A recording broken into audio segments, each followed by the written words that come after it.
Hello everyone, greetings of the day. So let's enhance our knowledge with some new vocabulary words. First word is virtues. It means high moral standards. जो गुण होते हैं हमारे अंदर उनको कहते हैं virtues. Let's understand with example.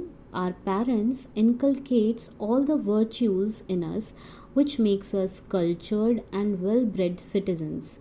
Well-bred citizens माने when we are very respectful towards other, जब हमें किसी दूसरे की feelings की कदर होती है, that is well-bred citizens who is empathetic and respectful towards all, right?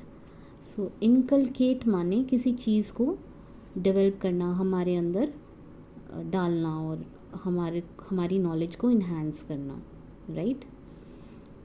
इनोबलिंग, it means honourable, जो किसी महान कार्य के लिए इस्तेमाल किया जाता है, right? The act of helping others can ennoble the human soul. अगर हम किसी दूसरे की मदद करते हैं तो ह्यूमन सोल क्या बन जाती है? महान बन जाती है. एक इंसान महान बन जाता है. Next is unwavering integrity. It means unwavering means unbroken. Integrity means honesty. यानी unbroken honesty, right? यानी जो हमेशा के लिए honest इंसान होता है, that is for that we use unwavering integrity. My father's quiet dedication and unwavering integrity had an ennobling influence on our entire family, constantly inspiring us to be our best selves.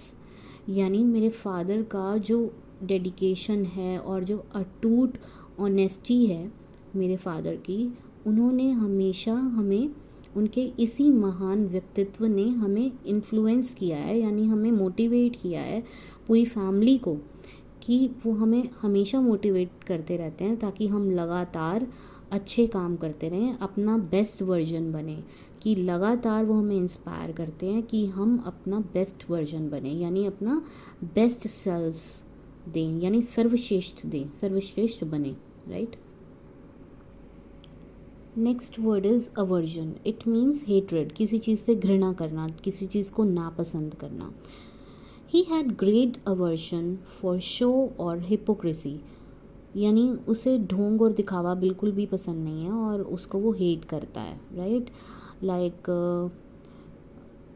एक ऐसी चीज़ को avoid करना जिसे हम पसंद नहीं करते, right? Some of you will not B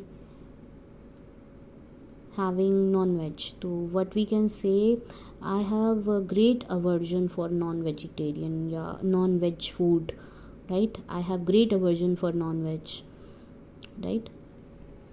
Hypocrisy means ढोंग करना, right? Let us understand this better. Hypocrisy means duplicacy, means कथनी और करनी में अंतर होना, कहना कुछ और करना कुछ, right? Deceitful, it means जो ट्रुथ को छुपाते हैं, सच्चाई को छुपाते हैं, right? Let us understand. It is hypocrisy to tell others not to lie when you lie yourself.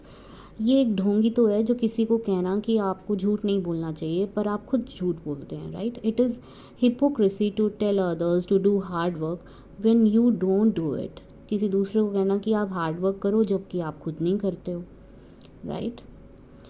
Down the line, it means at some point in the future, जो future में कभी होने वाला है, जिसका हमें पता नहीं है कौन से टाइम पे होगा, right? So this is used as an idiom. Idiom मुहावरे के तौर पर हमने इसको यूज़ किया है, राइट?